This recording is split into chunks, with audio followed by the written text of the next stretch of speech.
afternoon, everyone. I am with Mayur, who is the COO at InfyStrat. A warm welcome to AI TV. I hope you're having a lovely time at the AI Expo. It's fantabulous, very good event. Okay, and I'm really loving it. This is the first time we are participating in this event, but obviously came to know through our consulate office. So Indian Consulate General of India, he is a good friend of the organizers, and I think that's where we got introduced. But at the same time, even before that, I was participating in multiple AI associations initiatives, but obviously this was a formal introduction from the concept, so it has a different perspective altogether. Oh, that's lovely. That's really lovely.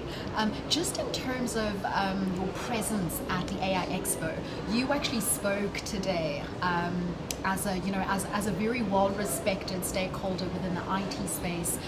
What are some of the highlights that you would like to share from your talk with some of our viewers who didn't have an opportunity to attend the expo? Absolutely. I think, see, from a talk point of view, it's basically something new concept that is there, but obviously it's a concept-wise, it's a new concept.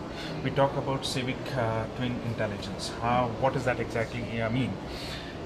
When you talk about twin intelligence, that exactly shows you how you can mitigate some of the risks or some of the unexpected outcomes that from government policies, from organization policies, or even from your life policies. We are able to generate, or we are able to give you a digital playground, digital sandbox. People are well aware of in this industry. People are well aware of what is sandbox. Sandbox is where you can literally play around. You can change whatever way possible. Data change, your concepts change. You can implement them instantaneously and see how it performs. And based on that, you can literally expect or understand what is expected in future.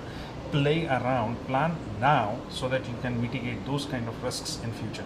Even for example, you talk about cyber security, you are hacking attempts that keeps on having.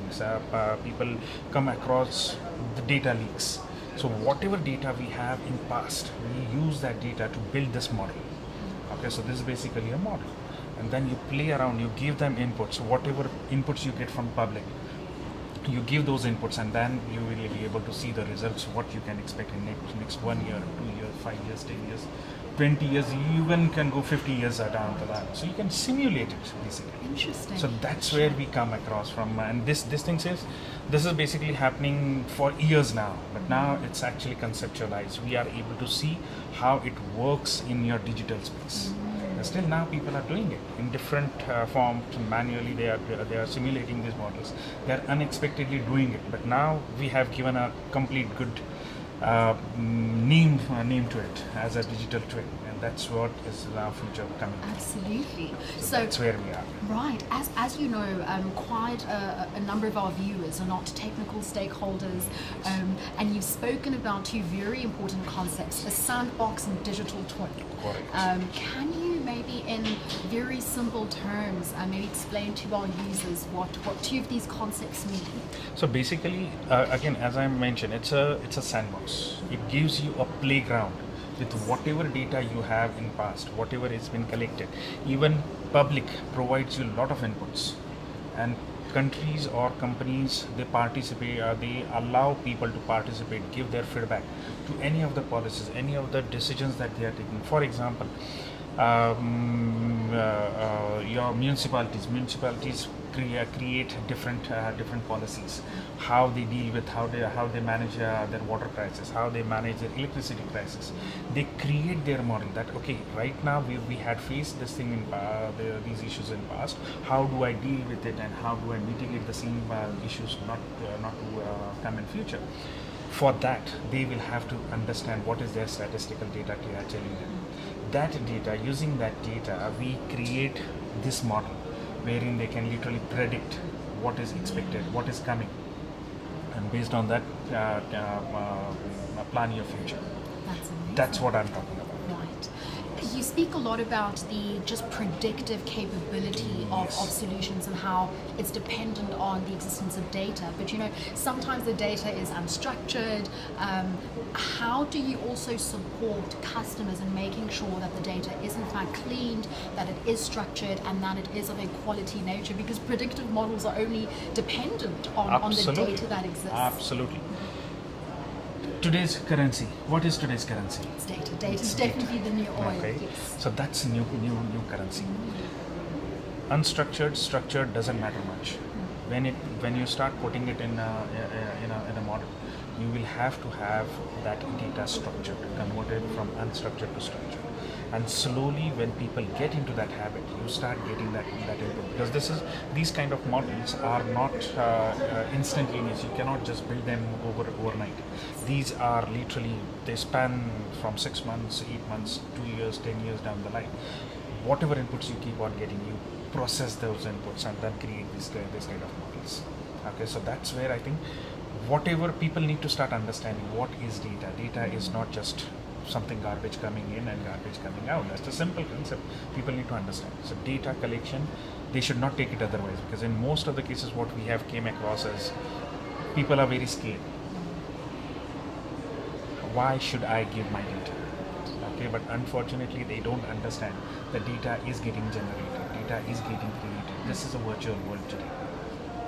So whatever we talk about, it's getting recorded, it's getting converted to data. Absolutely. Even what we are talking now, it is actually in data format on the server. Okay, it's actually in binary format. How do you understand that? So people don't understand this, but they always like to talk about AI. They always would like to talk about structured, unstructured data. But guys, understand the basics behind it. So if you are able to understand the basics behind it, I think it is going to make a lot of people's life a lot easier. Absolutely. So sure. I think that's basically, if you talk about data currency, I'm working towards that data currency to make sure that people really understand that data currency and use it to best of humanity, human benefits. Okay. So that's awesome. So there's the data as a currency, data as a new oil, but data needs to sit somewhere, right? So the infrastructure becomes quite important. You are from India, and to the best of my knowledge, if I don't want to assume, but just comparing access to infrastructure in India versus South Africa, is there anything you've observed in terms of differences?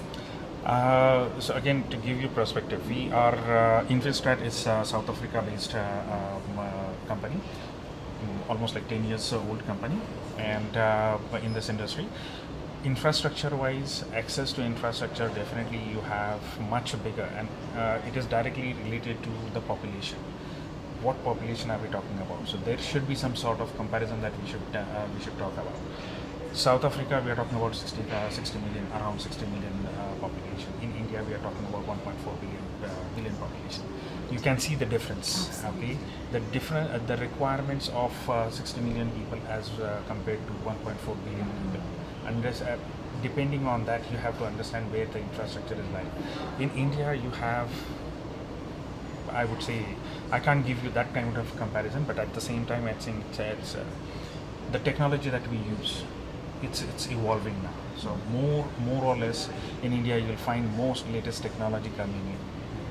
South Africa, we are bringing in lots and lots of new technologies, but again, adoption to that technology is one of the challenges that we should understand. So in India, they are all working towards experiments, creating new startups. There are almost like million startups comes and goes all around.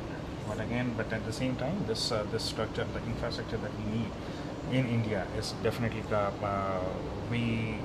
need is way higher than what need is over here in South Africa.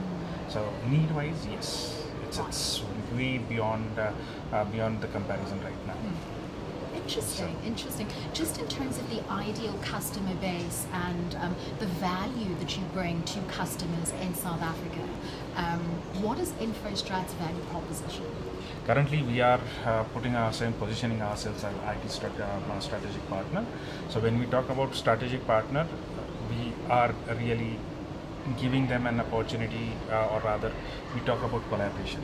we are not your service providers. We are not your just the time being partners. We are strategic partner. We talk about long-term relationship. We have most of our clientele right now: MTN, Old Mutual, your Discoveries, your Hollad, Standard Bank. So the These enterprise customers. enterprise customers we have, and we don't market ourselves online. We have most of the time we have the referrals.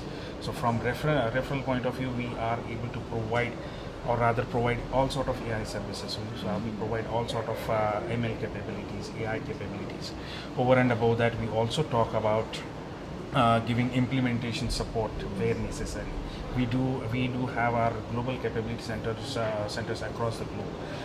Recently, we have launched AI Innovation Center in South Africa, as well as we have Global Capability Center launched a big one, 5,000 seater in India, Bangalore. Wow. There are 3 more capability centers coming in in India. Over and above that, we have presence across 8 countries in Africa, and we are giving global capability center. There are almost like 3 capability centers coming in African continent completely. So Wow, that's where incredible. these corporate customers are very much important for us, and they do trust to have these complete managed services managed by us. Goodness. So that's where we are. No, that's incredible. Thank you very much for sharing your insights. I'm very excited to see where InfyStrat is going, particularly with bringing on African or data centers into the African continent. Thank you. Thank you for your time, and I hope you enjoy the rest of your time. We at are the enjoying it, and AI I really Expo. appreciate the organizers as well as you guys. I think you guys are doing an amazing job. People need to understand, and I think awareness is one thing that people need to definitely work out on. Talk about AI, understand what AI is. Talk Right. about next generation AI, what is that? Understand it and then implement it. I think that's where we come in as a consultants. No, that's great. Thank That's you. great. Thank you for sharing your insights. Thank you so much. Pleasure having you. Thank you so much. you.